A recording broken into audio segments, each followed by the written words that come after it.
I read, I learn, I share. That's what this channel is all about. Hi everyone, welcome to my YouTube channel. Today's topic is about Microsoft Excel for everyone. So be more specifically is for scientists and engineers.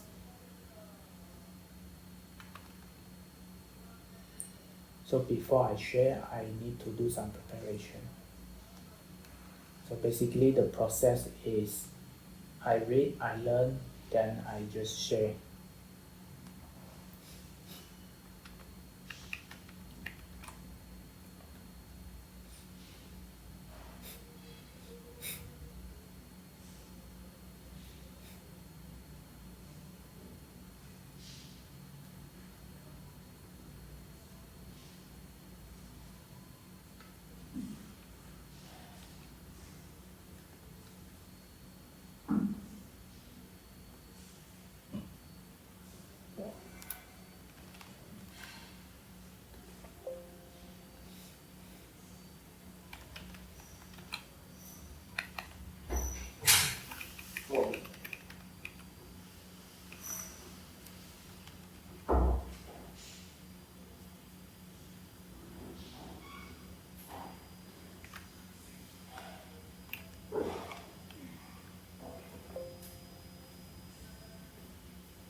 So here is the first exercise.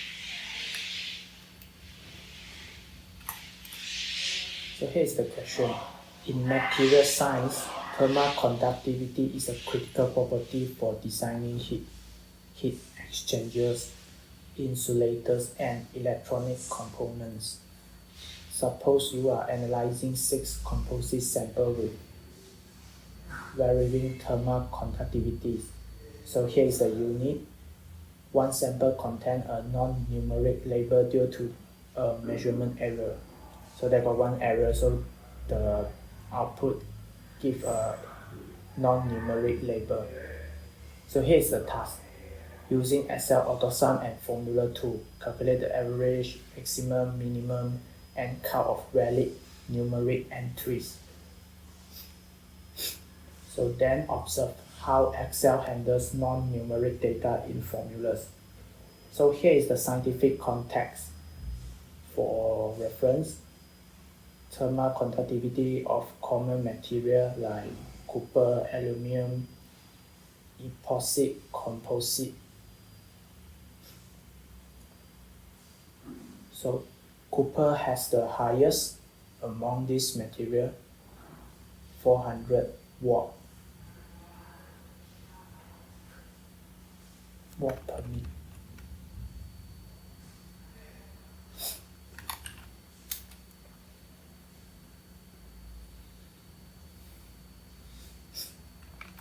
Watt per meter Kelvin.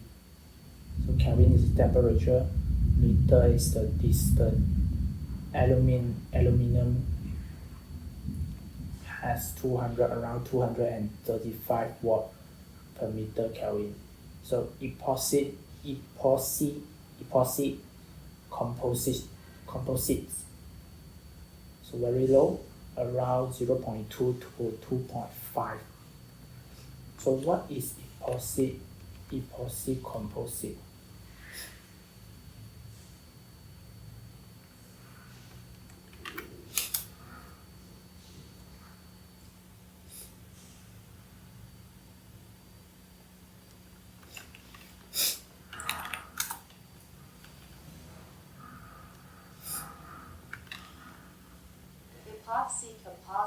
Epoxy composite.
So epoxy composite are type of polymer material.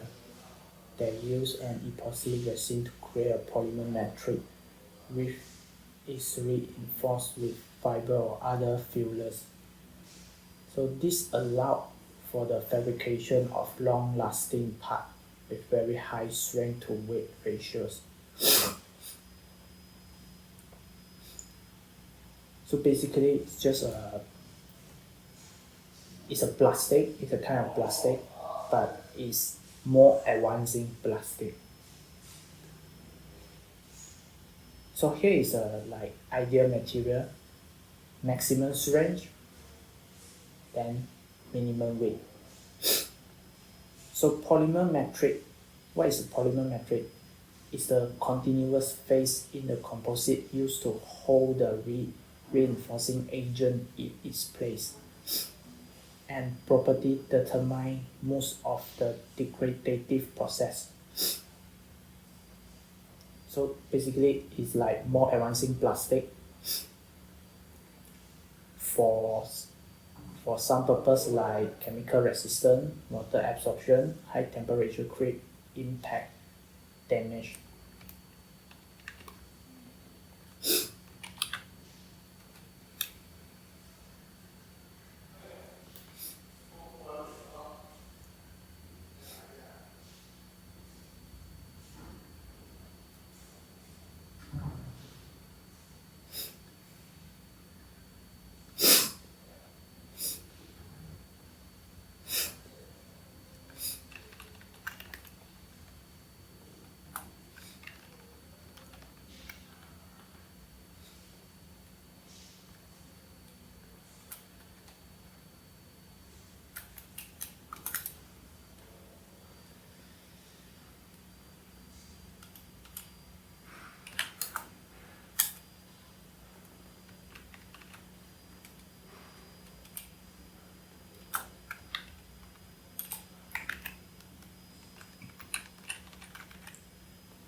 So the lamination is the process where a laminated material such as a composite concrete or glass separate into its constituent layers.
So laminate fabric are two or more material bound together with an adhesive to create a composite material with a layer structure compared to plain fabric. Laminated fabrics provide greater tensile strength and improve durability. So the concept is like this. So laminate fabric is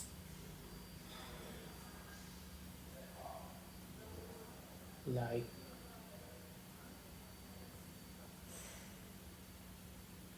it's a composite of one layer, two layer, three layer, four layer, and so on. So this is the laminate fabric. Laminate laminated fabric is a kind of the laminated material. So delamination is some force.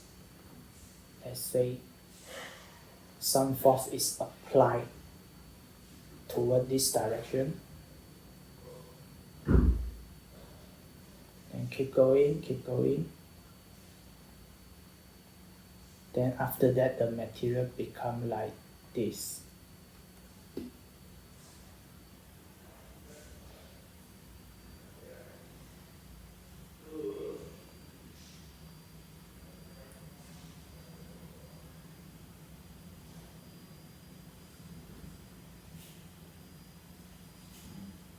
So because they have got a force applied toward this direction, so it causes an angle. And then this is delamination. So polymer matrix is the continuous phase. Okay, so the illustration is like this. Illustration.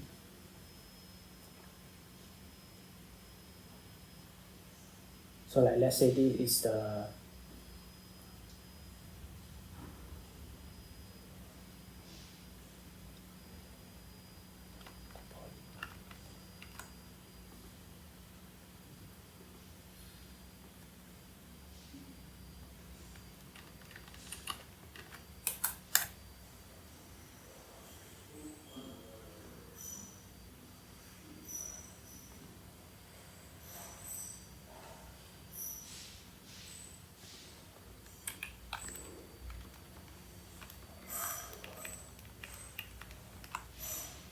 so this is a polymer.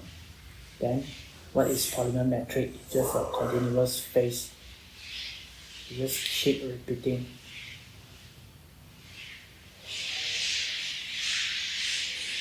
So this whole thing is described as polymer matrix. So epoxy composite is something like this. So same this is the, let's say this is the polymer A.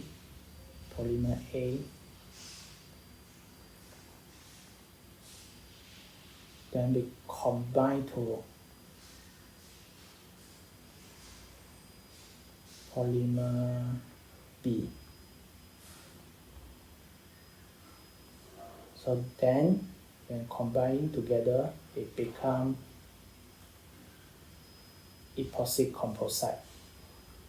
So it's just mix of the polymer A and B. Polymer matrix A and polymer matrix B.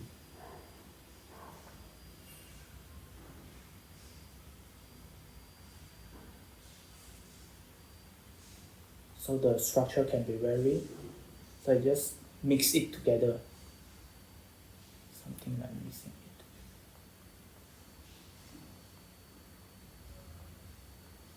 Yeah, something like this, or can be the other form. But in overall, the epoxy composite just mean mixing it together. So like mixing it together, just the structure is depend on what is your objective of the outcome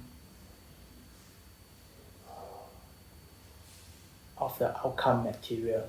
So if you, let's say your objective is chemical resistant, so it can be like this structure. And if your objective is like water absorption, so the drawing it may be differ from this one. So this is just a general concept. So let's move on to the Excel part.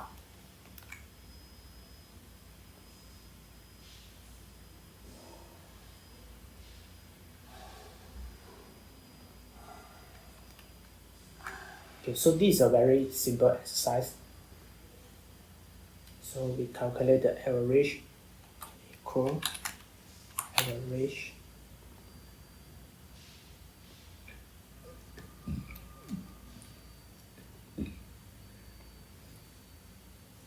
So this all what we call is AutoSum tool.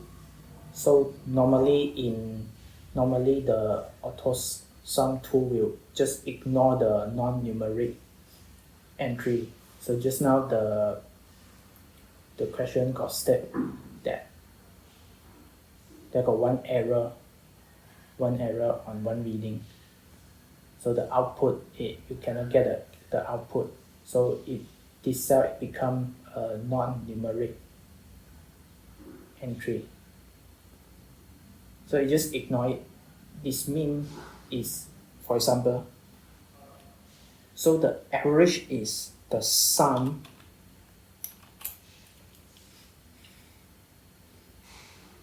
then divided by the total of the sample. So there got 6 sample. If we divided by 6, so the answer is different to this one. It's because here the sum, it has already ignored the non-numeric entry. So it means this sum is just a 5, it's just sum of 5 sample. So the correct way is just divided by, there got 6 sample original, but got 1 entry got error, so we minus 1, then you will get the same answer. So the maximum is very simple exercise, equal max, double click.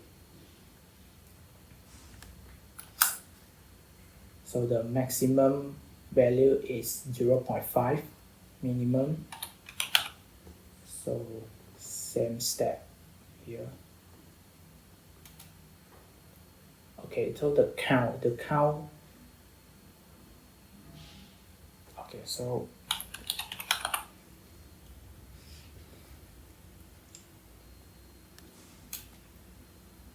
if you use count, you just use the count.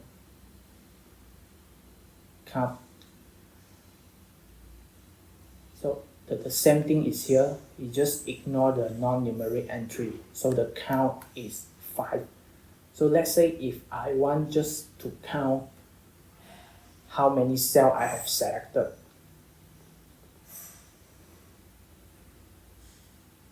or I just want to count how many samples did I have conducted. So equal count, then after the count you just put an A, so simply it's like this, count A, and same step, so it will give you the 6. So okay, so here got a question, why does equal C2 plus C3 plus C4 plus C5 until C7 return a error value when non-numeric data is present? So we can try this.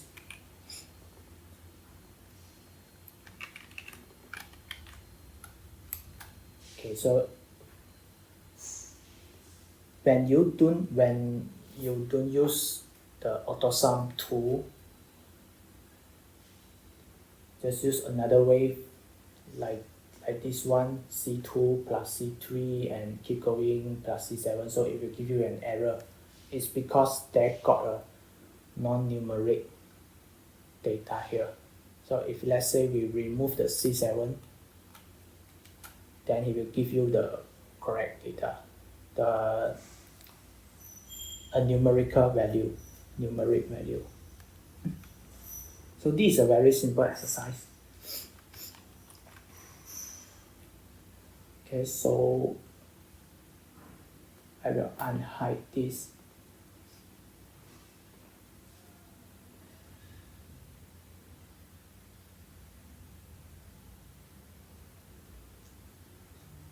So basically this is just a very simple exercise, and this is the explanation, the purpose and scientific use in this exercise. So we proceed to the next exercise.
Ai,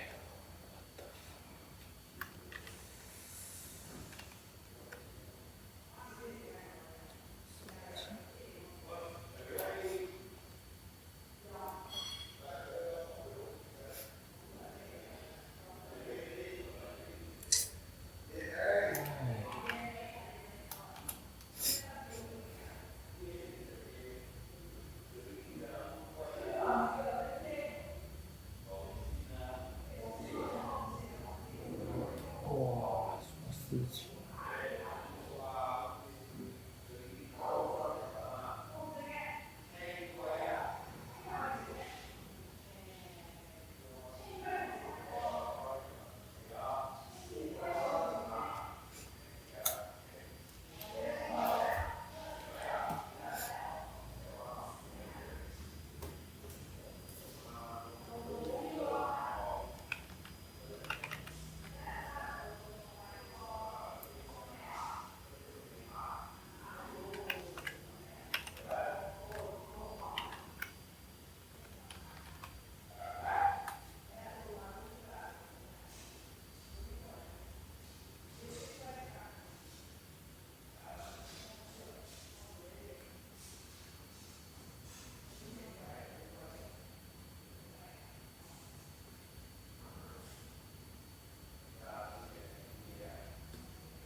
？So before proceed to the next exercise, so just to show something.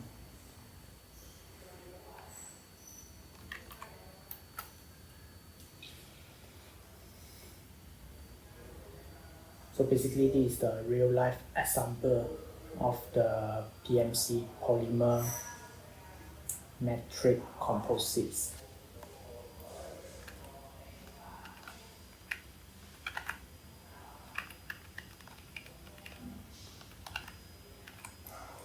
Yeah, like bathtub, automotive structure, like the column of piping, rail cover for subway, fan bladders, gears. Okay, so this all is made from plastic, advancing plastic, polymer. So emergency oxygen housing, kitchenware. So some kitchenware look like it's made by ceramic, but actually nowadays most just many of them actually is made by polymer, advancing polymer. So here like protrusion process, injection molding, compression molding, resin transfer molding is the type of the process to making this stuff. So just just want to show the example for you guys. Okay, so we proceed to the next example.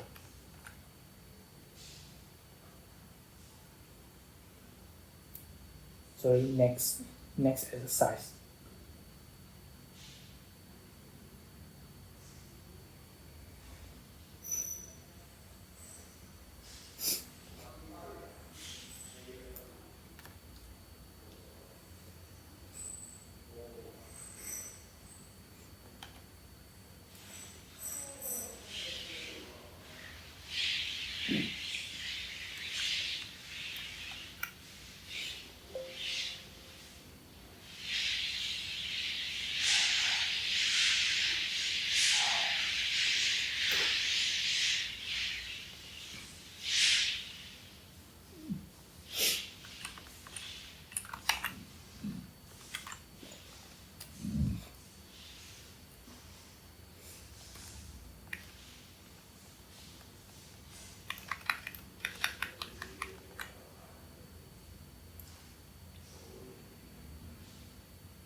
Okay, so this is the second exercise. So here is the scientific background.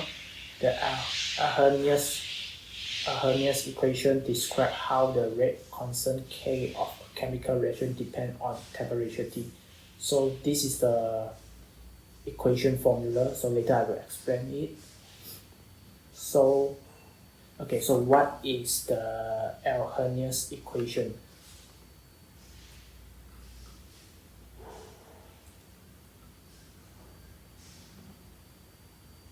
So we just start with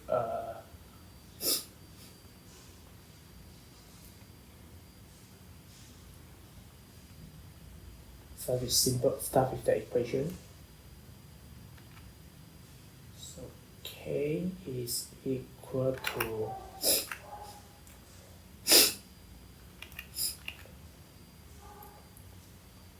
A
So what is K? K is something like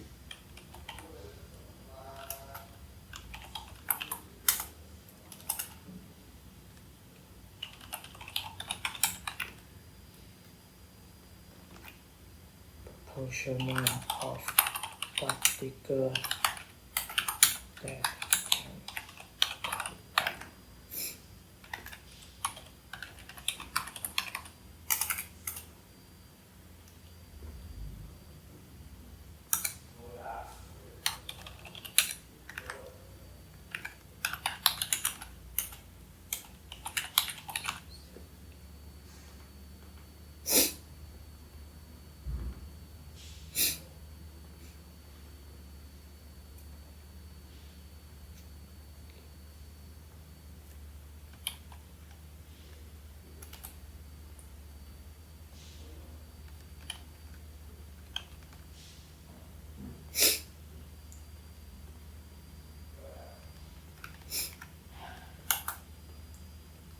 so K is basically proportional of particle that can collide successfully each second. So it involves a reaction. The Arrhenius equation is like describe the rate constant K of a chemical reaction.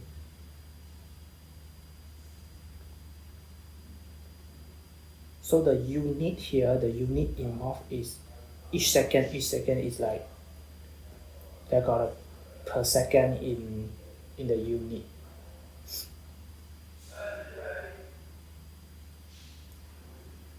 So the rate constant, the unit is S superscript -1.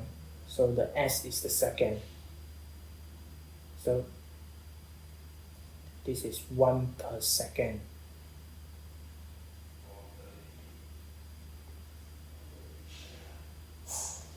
This means I want to determine the rate reaction of a chemical reaction in the unit of 1 per second. So it's per second. So here got a term successfully. So what is collide successfully? What are the requirements? So the first is the orientation. So here the equation got two parts. You just saw it like got the two parts. One is the A, and the next is the Euler number with the fixed number of superscript of this one minus E subscript of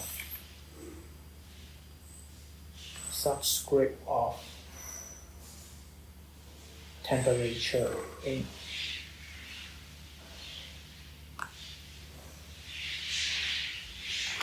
Sorry, not subscript. Is E superscript of minus EA divided by R times the temperature. R also a constant number which is the gas constant, nearly about 8.314 joule per mole times the Kelvin with the temperature. So when we time the temperature, the equation will become joule per mole, which is equal to the EA. So when this one divided by this one, it will become unitless. So you can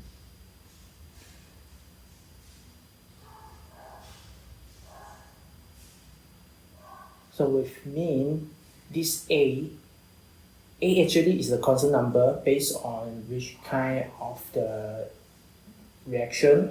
There have got several reactions, a lot of the reaction, like reaction A, the A is A1, reaction 2 is A2, something like that. So the units is also 1 per second.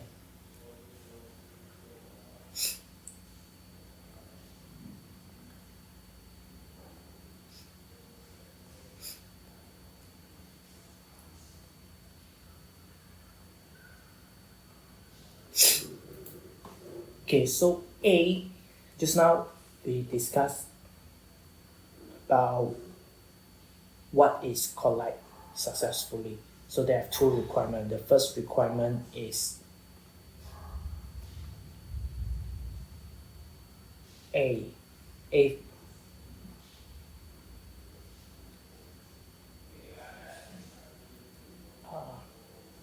So it's about the orientation with the direction. So when we want to collide successfully, the direction need to be correct or need to be in same direction, something like that.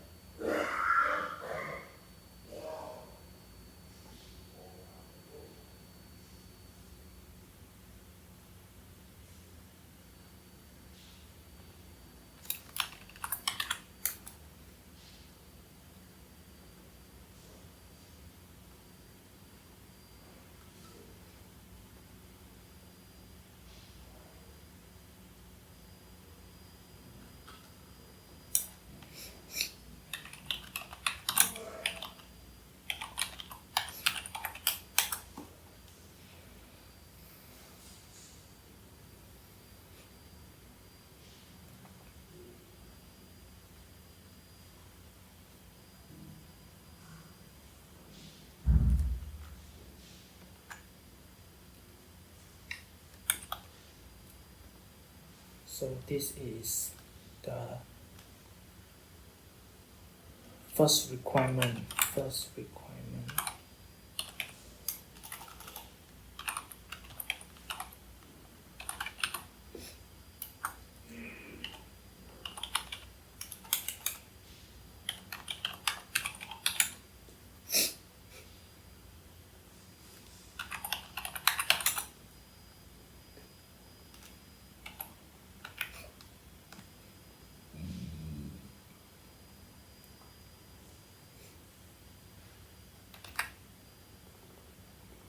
So the specific is number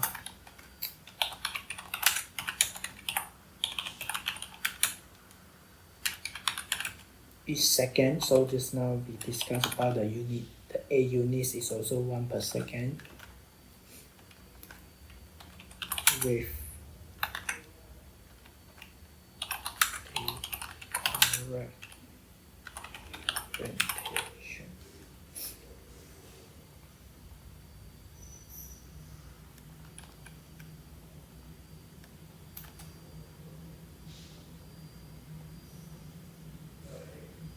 So this is not enough to this is not enough for collide successfully. So the second requirement is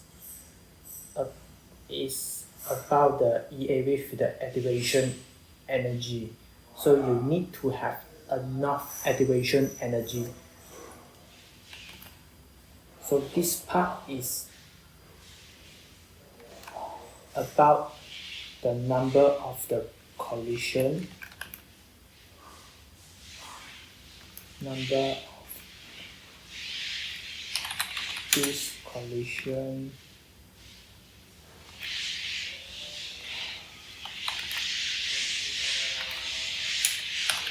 that happen with the required activation energy.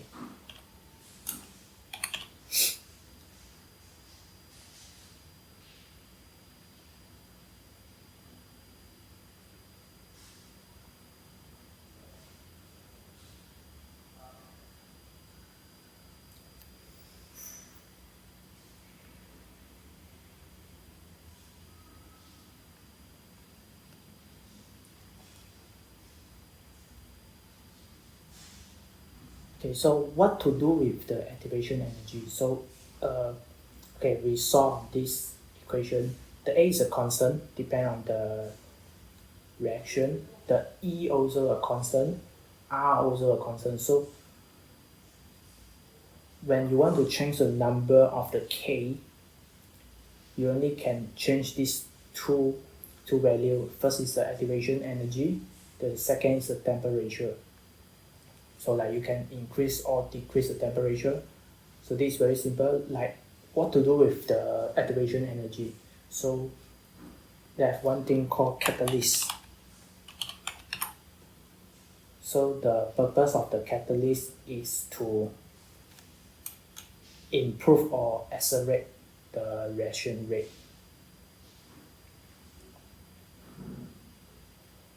So like you can put some certain catalyst on certain reaction, so it can decrease the activation energy, so it make the reaction more simple, then increase the number of the collision with correct orientation, then we thus improve the reaction rate.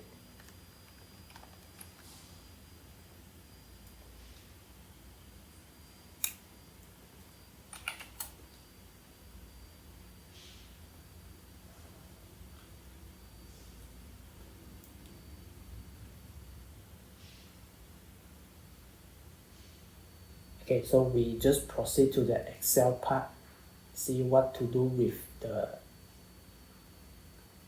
Excel. What we can do regarding the Arrhenius equation using Excel.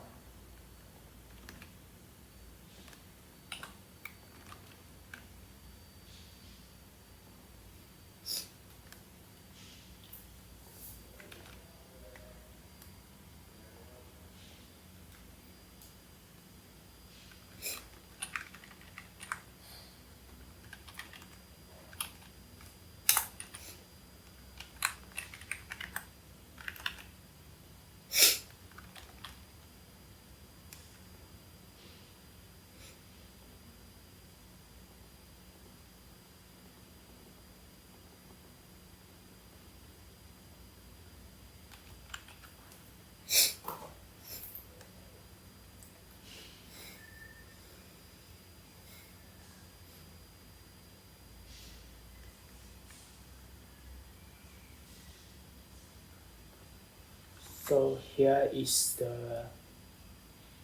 here got a table, 4 column. First column is about the temperature. The second is the rate constant.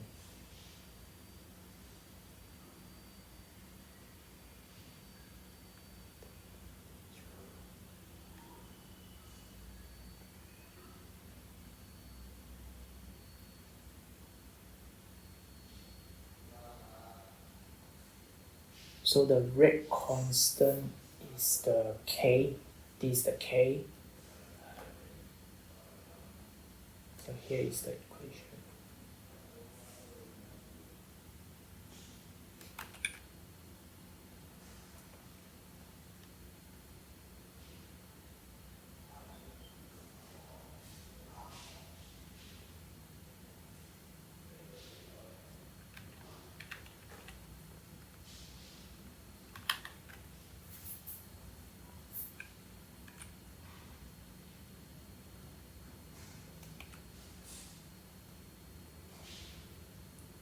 Rate constant is the K. And then we got a temperature with the T. The R is a constant, E is a constant. So long.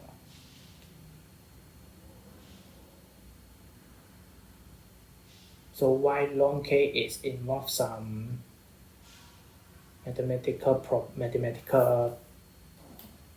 problem. So it's just a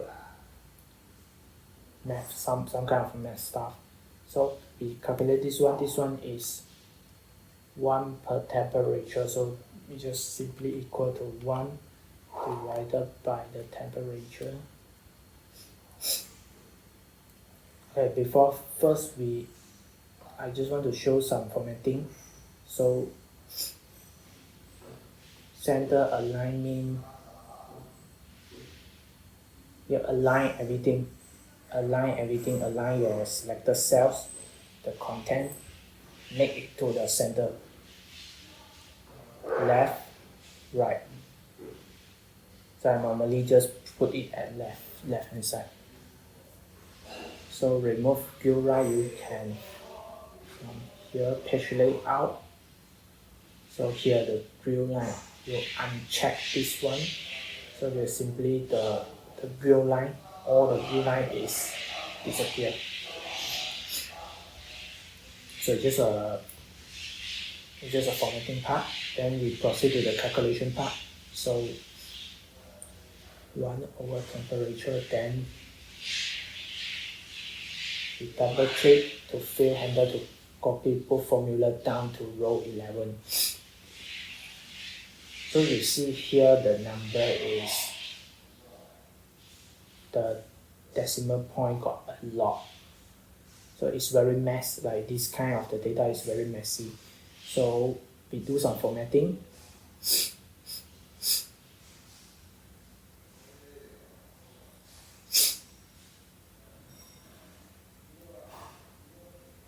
So you can see the first decimal point is 0, second 0, then only the third got the number 1 to 9. So we just round this to maybe 5, like this. Or actually we can using the formula as well. So cool, we use a round formula. Then what formula to round? So we need to put a bracket. What number we need to round? So the number is, the value is 1 divided by the temperature. So round to 5. Yeah, I want only 5 decimal point. So yeah, it gives you the 5 decimal point. So long K with just ln, if it's long, constant reaction.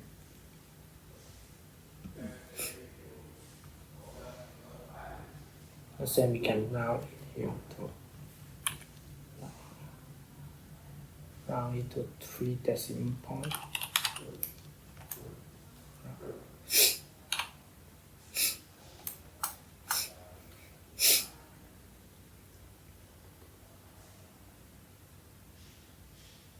So you can see the rate constant or activation energy is the minus. So this means like you need to over this value, then you can only make this reaction, the number of the collision successfully, to become successfully. So it's like the illustration is like it's like that. You can imagine like that. They got a mountain. So this part, the highest, the peak, so actually it's the activation energy. So when the chemical reaction start, it means the particles that start collided each other.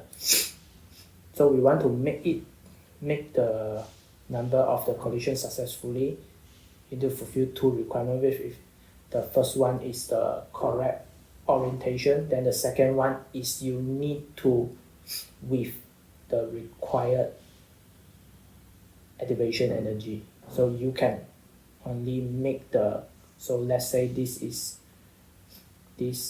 square is the number of the collision. So when it reach the activation energy, so this square is the number of collision is successful. So what to do with the catalyst? So the catalyst, normally the catalyst just reduce the activation energy. So you can imagine like that. Make the mountain, the highest, the peak, become lower than the original one. So it become like this one. So the new activation energy is much lower than the previous one. So this is EA.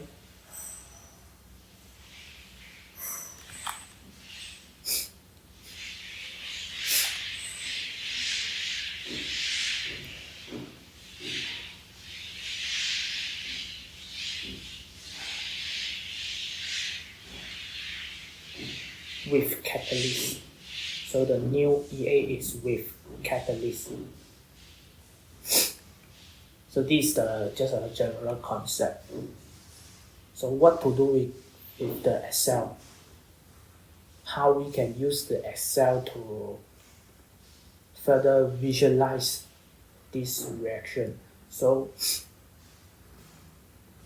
we have calculated this one divided by the temperature and the ln rate reaction. So next we need to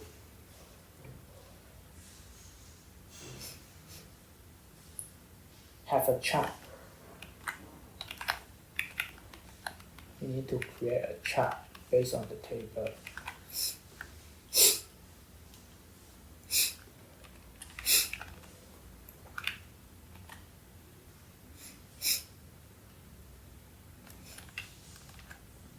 So this is a useful link. So the chart should be look like this one.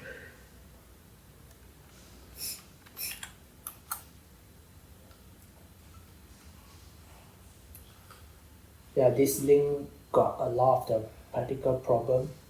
So this is the reaction. There got several reactions. Then each reaction got their constant rate reaction with the K. They have the constant K. So this is what I just illustrated before. So you can imagine the reaction, the whole reaction as a mountain. So this is a reactant with got reactant A, with reactant B, then it will form a product. So the whole process is a reaction. So this here to here is the energy required with the activation energy. You need to pass over the activation energy, then it can become the product. So it depends on the number of the collision which is successfully. So yeah, this is the graph should be look like to visualize the Hahne's plot.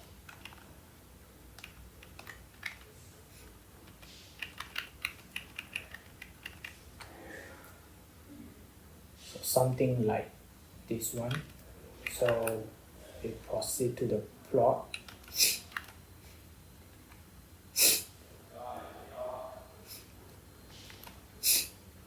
1/t is at. So we just simply select the data we want to plot. Then we, after selection, we go to the data. So we insert.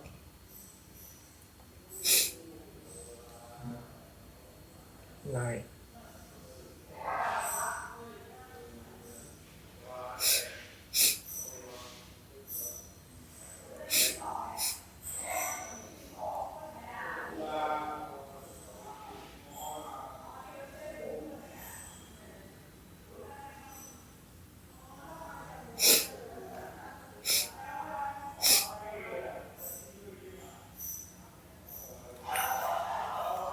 Why the table is ready?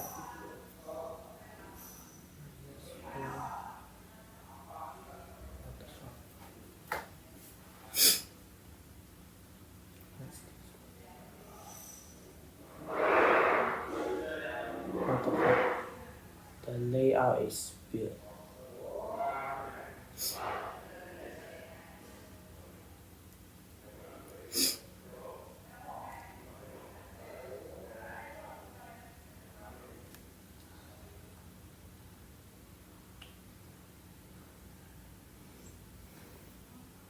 So we double click this to do some formatting. We just make the minimum as 0.02.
Here we can change the boundary here.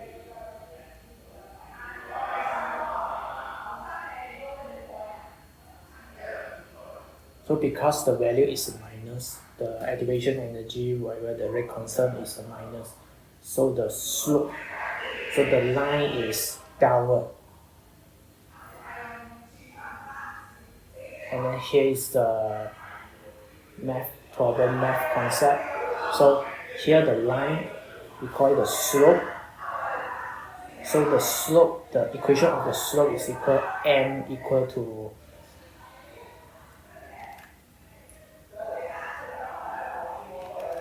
equation of slope y equal to the ma plus mx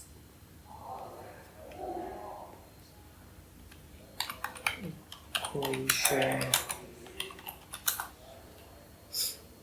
y equal to mx plus b. So the m is the slope, then the b is the y-intercept. So now next we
click on this line,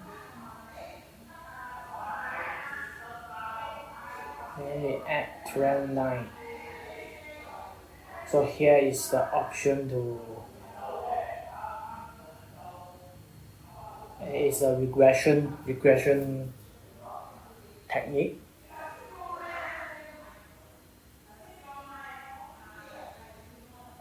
Just to make the line like mesh the line here. So the line actually is not the perfect line, but the trend line is the perfect line. So it's just a regression technique here. So depend on the line. So this line is similar to the linear, so we just put linear. Then we display the equation on chart. So basically you just display the equation y equal to mx plus b.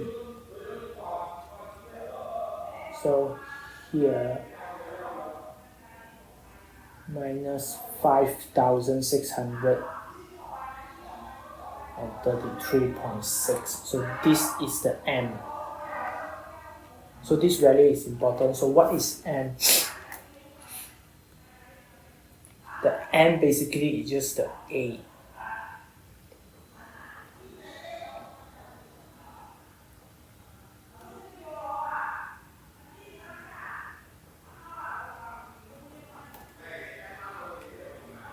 So the equation to calculate the activation energy is just simply the m, the minus m,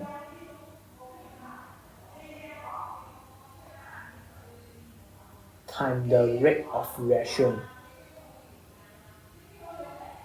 at time the gas constant R. So it involves some math concept here.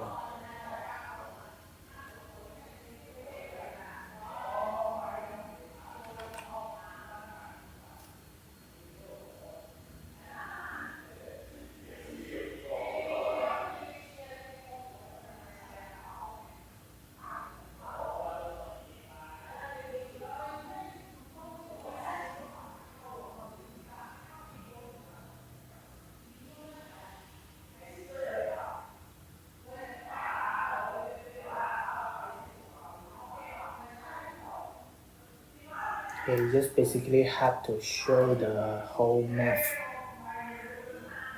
step by step. So the the task of this Excel sheet is to calculate the activation energy. So we first calculate the table, 1/1 divided by the temperature ln K. Then we plot a graph, find the slope. Then we find the M. So the M is this value. Then we time the rate of conservation with the 8.214.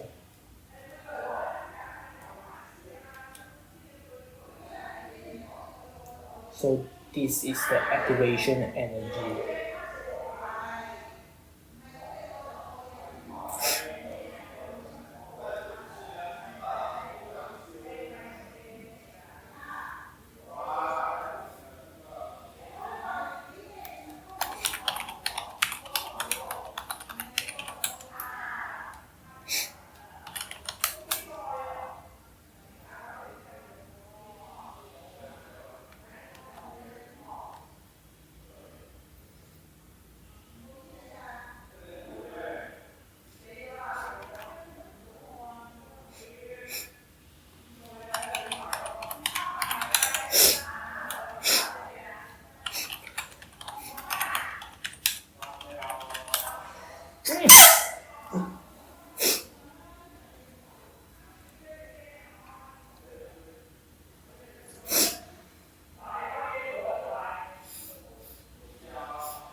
So like we can format this value. So this is the activation energy. We can format this value. So we click here, general, or more number format. So general custom. Then we can like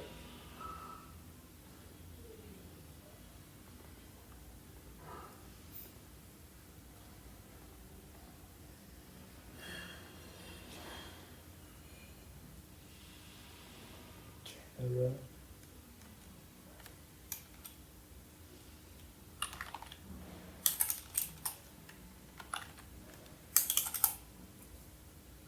Like we go to the 0 here, then we click here, type the number, then we can put the formula J per mole, then we click OK.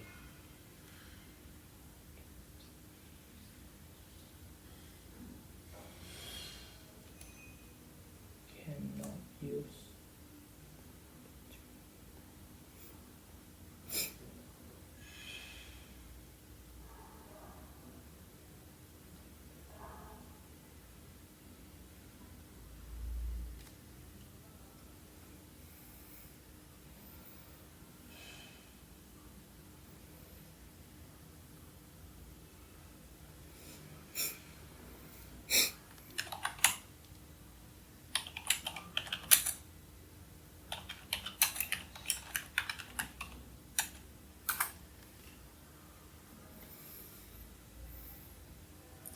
I got what problem? Yeah, we cannot direct add like this one J per mole. you need to give a quote. Yeah, because it is a tax. So J per mole, the Excel application will see this as a tax. So when we type any tax in here in a formula, in a function, so we need to add a quote. So yeah, this is the overall exercise. So I just put some useful link at here. So this is the useful link. It just show a lot of the practical problem. You can try by yourself. And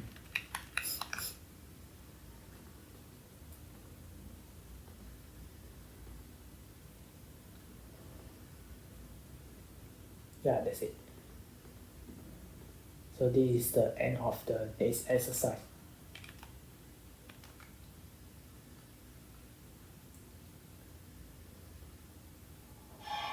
Yeah, then we proceed to the next exercise.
So the third exercise is very simple. Is what?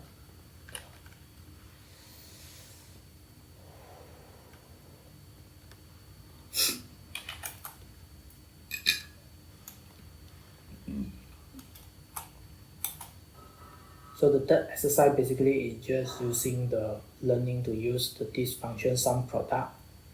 So sometimes we need to calculate individually and summing them. So here is the scenario. You are analyzing a system of 5 objects, each with a different mass and acceleration. Your goal is to calculate the total force exerted by all objects using Newton's second law. So Newton's second law, basically the formula is the force equal to the m with the mass of the object multiplied by the acceleration.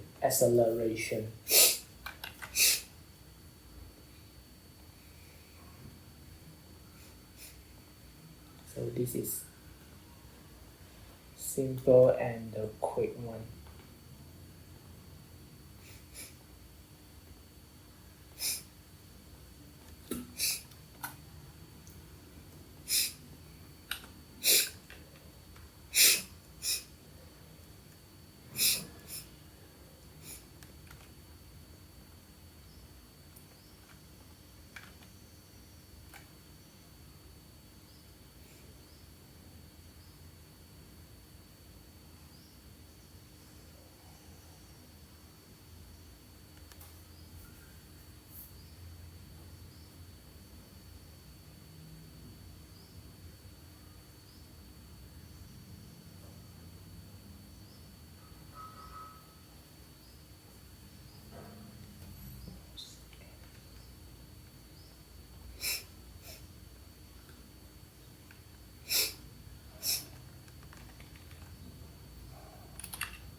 So here is the table. So it's a very simple and a quick one. So the objection is calculate the force exerted by multiple objects from A to E, object A to object E. So the force in the unit of Newton.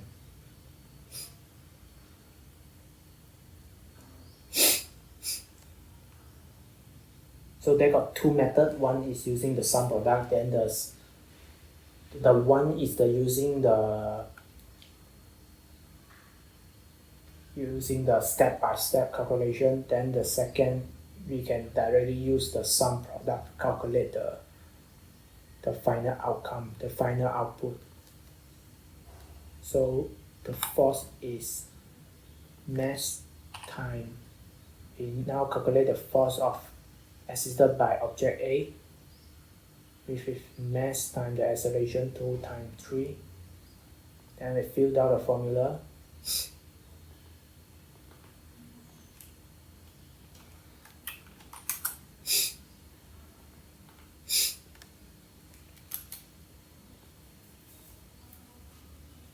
So then the total sum is just sum. So the total force exerted is 37.5 Newton.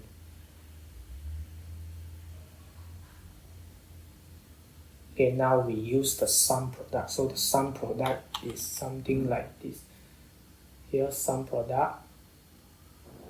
So here is the requirement. Here the input requirement is array 1, array 2, array 3. So we need to find the sum product of the mass and the acceleration. So the array 1 is select this, then comma, select this. So yeah, it gives you the similar answer. So this is the answer.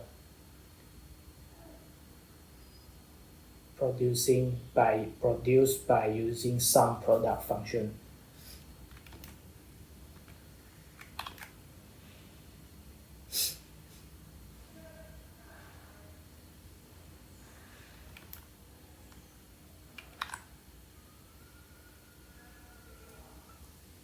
Yeah, this is the end of the exercise 3. It's a quick one and a simple one.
Okay, so this is the fourth exercise.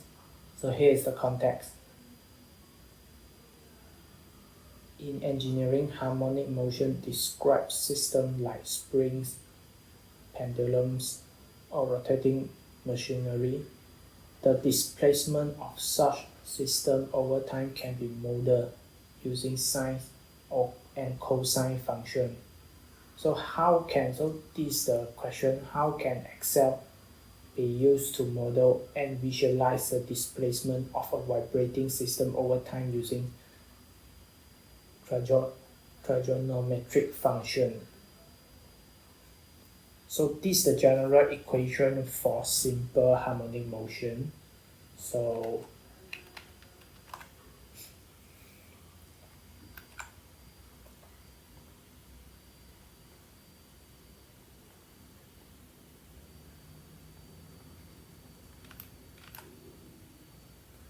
x actually is equal to the displacement, then the a is the amplitude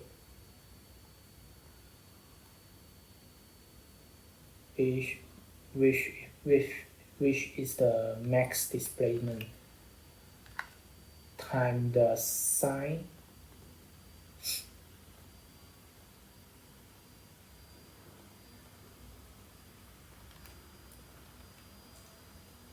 blanket omega multiplied by the time. So sine this thing omega multiplied the time.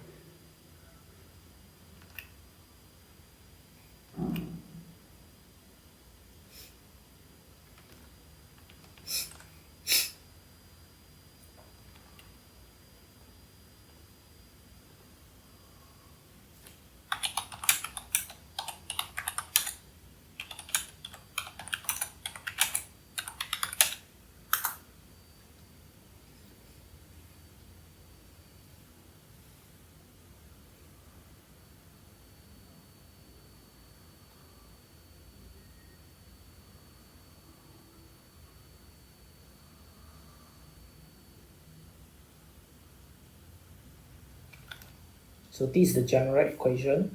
So we can just do this is the improved equation.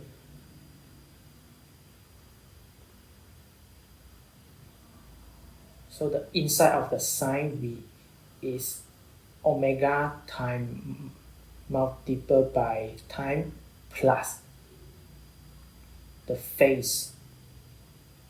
So the phase. So what exactly is the phase? The phase is like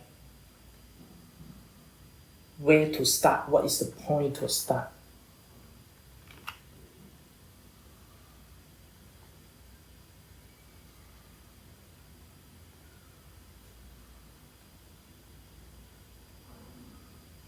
Okay, so this topic is all about the oscillation.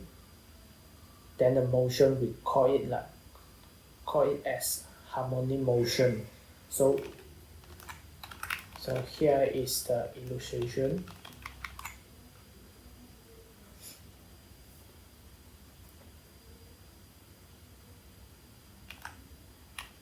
But before this, you can use sine and cosine. So there are two equations. First is use sine or you use the cosine. So when to use sine, when to use cosine. So now I will explain it.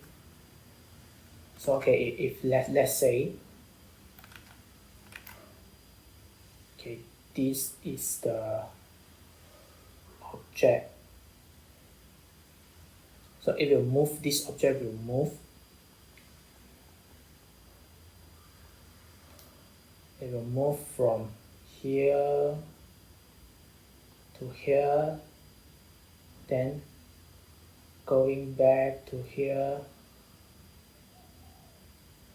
then just keep doing this. So this is the oscillation.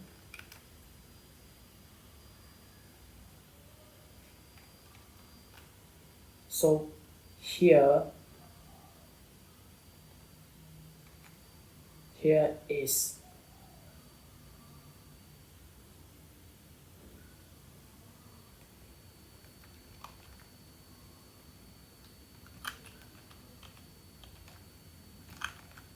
because we start at here, so the time at here is simply equal to 0. So when the time is 0, actually you can see based on the common physics rule like conservation of energy. So when the oscillation, the motion start, it swing from here to here, then go back again. So when go back again, he will go back the maximum, the displacement, the maximum is only at here. So it will not like swing from here to here. Then when going back, it will exceed this distance. It will not exceed this distance based on some physics rule. So based on this rule, so when time is equal to 0, so the displacement is the maximum. So when the displacement is the maximum, so let's say we want to measure the displacement at the time equal to 0, so we should use the cosine function. So okay, this is because the formula of a cosine, so whatever sine or cosine, the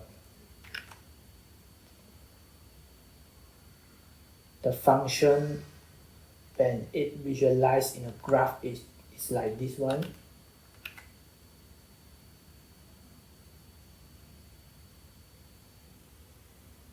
It's a repeating process.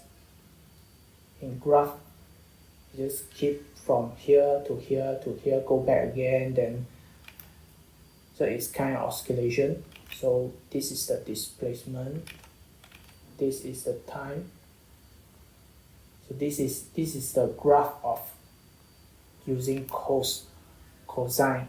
So the maximum value is always 1 to minus 1. So when to use sine? So when to use sine function is when the displacement at 0.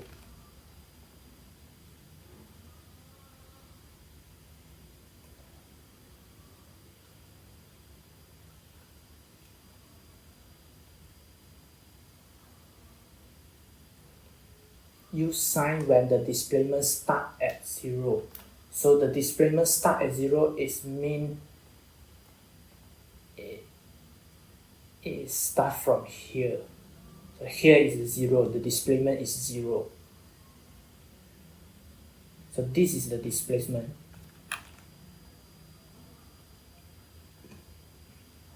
This is the displacement. So when we want to calculate something that start from here, which is displacement 0, then we use the sine function. So what is the sine? What is the graph of the sine look like?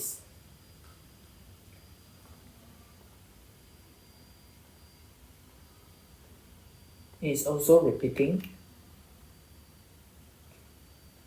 but the value is different. Here the line is minus 1, is 1, so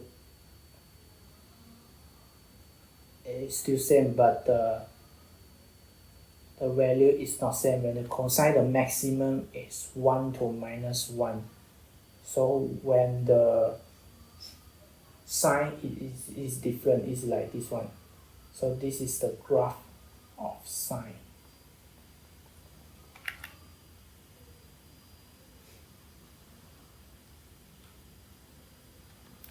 Okay, so now we go through to this equation. So this is amplitude. It is the displacement at the time. I think it's not the max displacement, it's just a displacement. The max displacement is when the time is equal to 0. So the omega is the angular frequency. So this is omega, angular frequency. The unit is radian per second. Time plus the phase angle, which is the initial angle, what angle to start.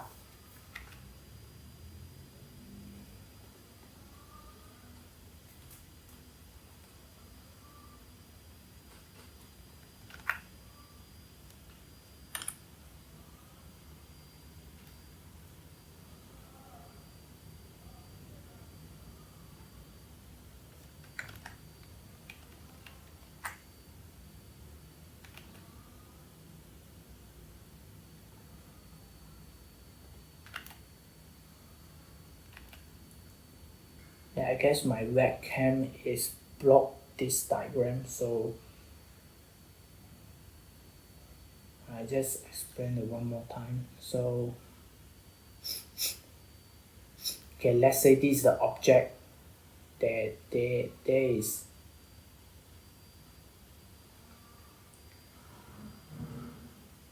here. The object got the oscillation from here, move from here to here, then go back again. So when to use sine and cosine, when the time is equal to 0, which means the amplitude is the displacement is the maximum, so we use the cosine. So this is because the graph of the cosine is also the repeated process, but it's just from 1, maximum 1 to -1. So when to use sine is when the displacement is equal to 0. So here is the equation, here is the where the displacement is equal to 0. So it's slightly different. The -1 is at the middle here. So this is the graph of the sine. Here is some math concept.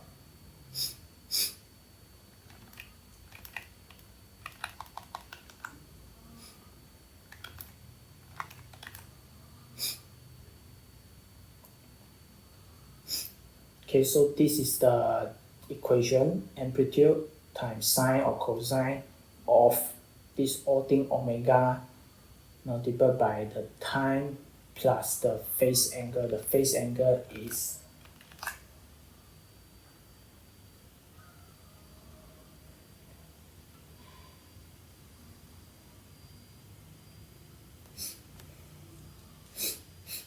the position of the oscillating system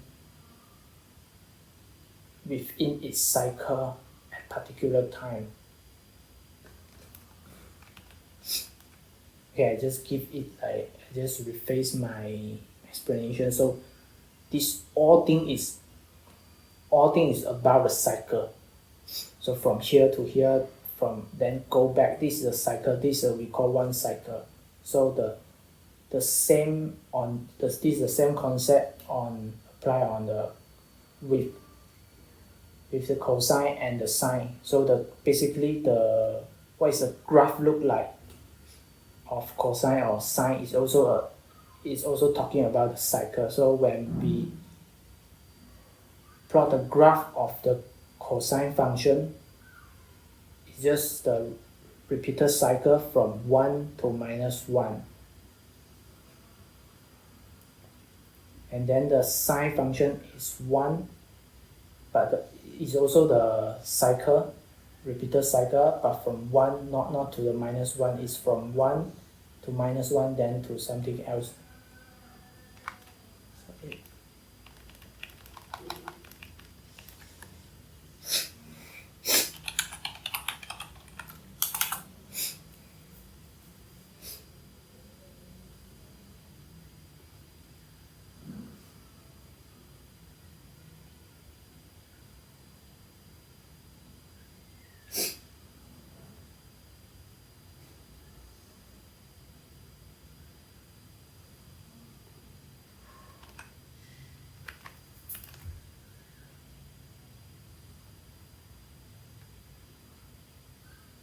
Okay, just proceed to the Excel part.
Okay, so here is the Excel part.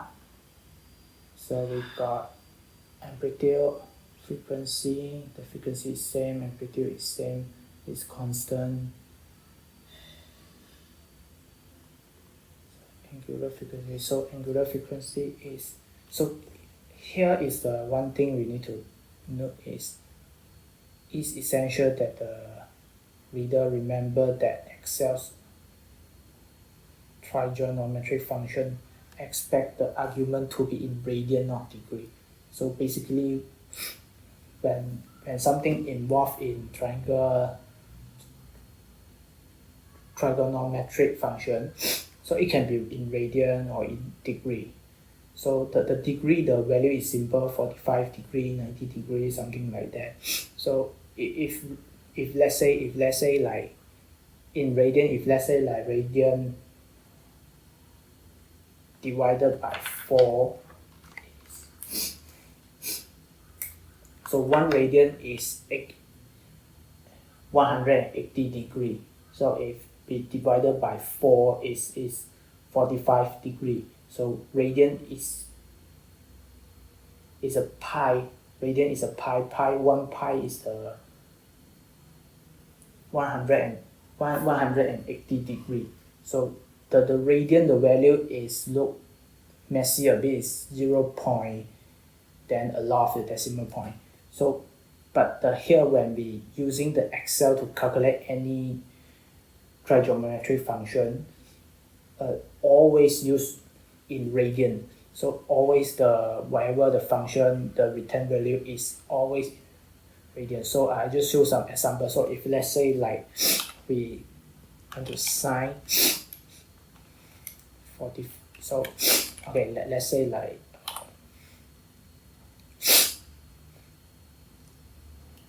radian, we just use the radian, we use the pi, then put a bracket without anything, then divided by 4 with is 45 degrees. So this is a 45 degree. So in degree is 45.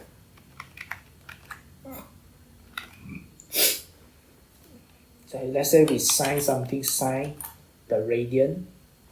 If you give you this one, so this is the correct one. So let's say we sine the degree, sine the value in degree. So this is the value in degree. We sine, it give you this is answer. If this is a wrong answer, it is because when using the Excel to calculate any trigonometric, always use the unit in radian. So we can improve it a bit. So we can put, so this is a degree, so the B20 is degree, so we just radian it, radian this value. So this value basically it became the unit in radian. So with the 0.7854 something. So you click enter, so it gives you the exactly same answer. So this is the a key to note using the Excel to calculate the trigonometric function. So okay, so angular frequency is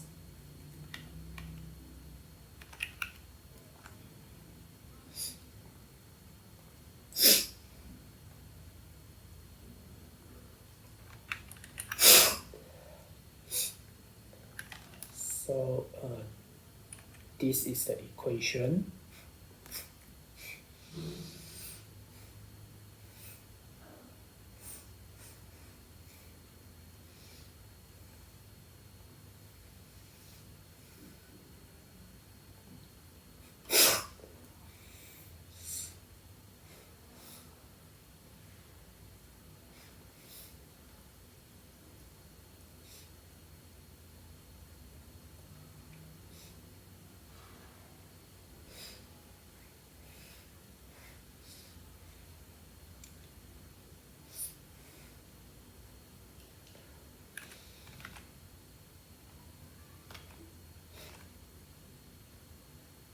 So the angular frequency, the equation is pi, because we need to calculate in radian, so we always use pi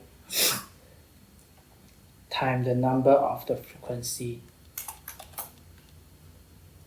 because it's the cycle from here to here, then go back, so we times 2. So we can do some formatting, we round it.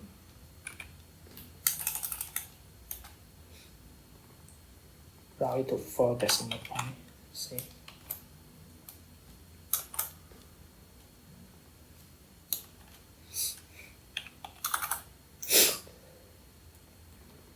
So yeah, here is then we filled out the formula. Then the phase here we set at 0, we just set at 0.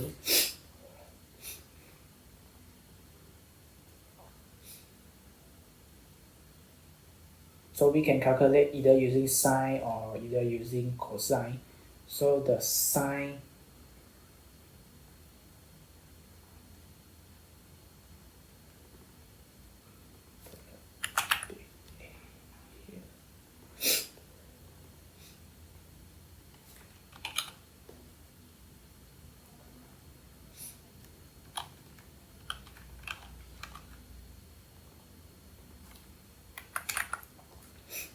so is A is the amplitude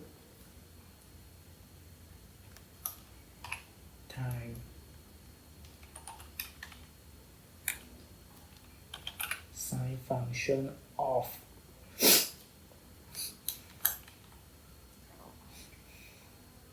omega, which is this one,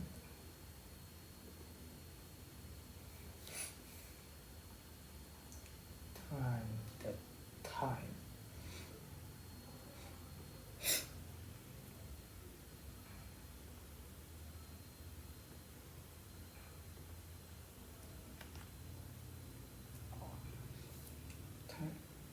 plus the phase.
Round it out.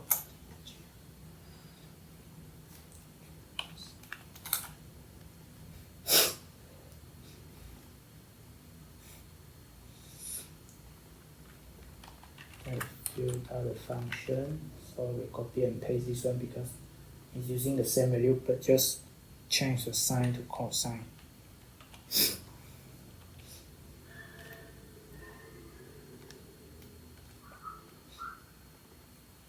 So yeah, this is the output we want. Then we can actually plot time vs time against the sine and cosine using a line chart.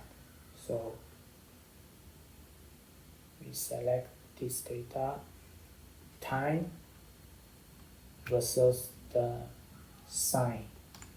So this is the using the sine. Insert.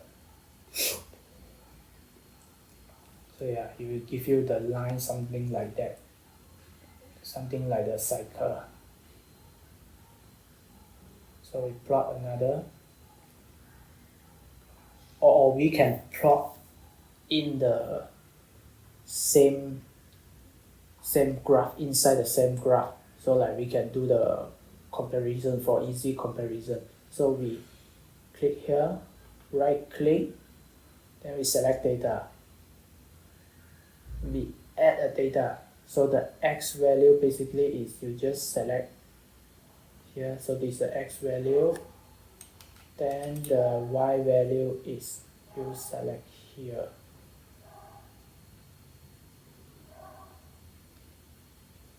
Yeah. So then like that we cannot we do know if the graph is like that, we do know which is for sine, which is for cosine. So we add a legend, so we just go to the chart design, click layout. Yeah, just choose this layout, then the chart title. The chart title is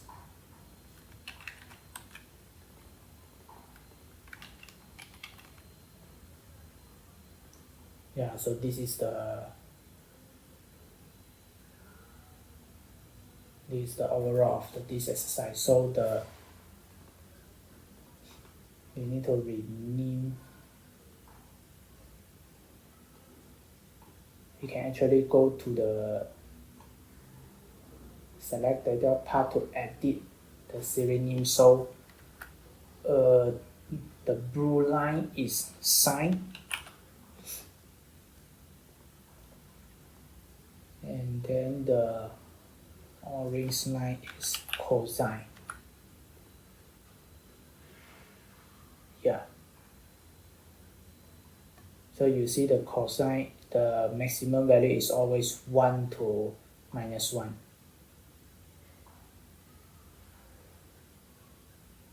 From 1 to -1. So when we calculate any trigonometric function in sine or cosine or tangent, is always 0 to 1, 0. It's always 1 to -1. So the 1 is 1 or the -1 is the maximum and the minimum value. So the cosine is always oscillated from maximum. It is always start at the maximum displacement. So this is the displacement. This is basically the x displacement, and this is the time. Yeah, so when we use the cosine function is when the time is equal to 0. So it means the displacement is at the at the maximum point. So when we use the sine is when the displacement is equal to 0. So it's something like this.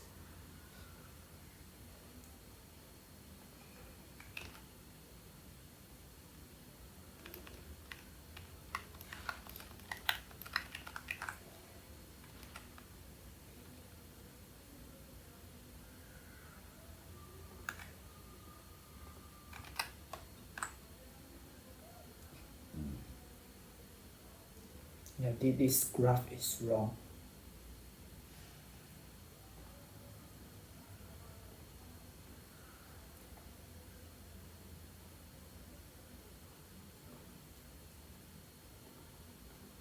I revise it.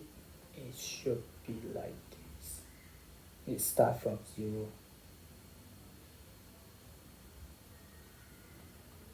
This time, this is the graph for sine. So this is the x displacement. So this here is a 0, 1, -1. So this is the overall of the fourth exercise. So I think I will stop at here. So the overall content is a little bit messy. It's because this is the first time I'm doing this. So a lot of the explanation is very unclear. So I hope you enjoy this content, and I'm going to stop at here, by the way. So